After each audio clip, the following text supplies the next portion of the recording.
Hello అండి. ఈరోజు పెసరపప్పుతో వడియాలు పెట్టామండి. ఒక్కరోజు ఎండకే బాగా ఎండిపోయినాయండి ఈ వడియాలు. అంత బాగా ఎండ కాస్తుందన్నమాట. ఈ వడియాలతో పులుసు కానీ టమాటా వేసి కానీ కూర వండుకుంటే చాలా బాగుంటుందండి. అదే పాలు పోసి వండుకుంటే కనుక ఇంకా కూర రుచి చెప్పనవసరం లేదనమాట. చూసారా, ఇలాంటి వడియాలు వచ్చేస్తున్నాయి. కొంచెం కూడా పిండి అవ్వలేదండి. ఇలా పిండి కింద అయినాయి అనుకోండి, వడియాలు మనకి కరెక్ట్గా రానట్టు అనమాట. ఇలా అనగానే వడియాలు వచ్చేస్తే మనం పర్ఫెక్ట్గా వడియాలు పెట్టేసినట్టే. ఇంకా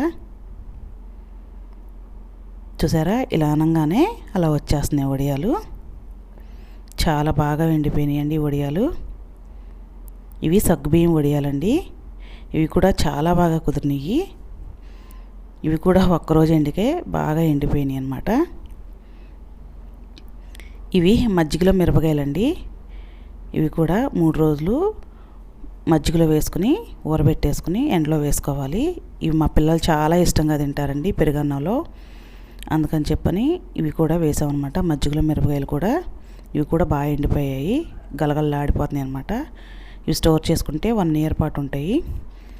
ఇవి కూడా ఇంకొక రోజు ఎండలో పెట్టేసుకుని బాక్స్లో పోసేసుకుంటే 1 ఇయర్ పాటు ఉంటాయండి వడియాలు. పాడవ్వ అసలు. మనం ఎప్పుడు కావాలంటే అప్పుడు కూర వండుకోవచ్చు అనమాట ఈ వడియాలతో. చాలా బాగుంటాయి. నా వీడియో నచ్చితే లైక్ చేయండి.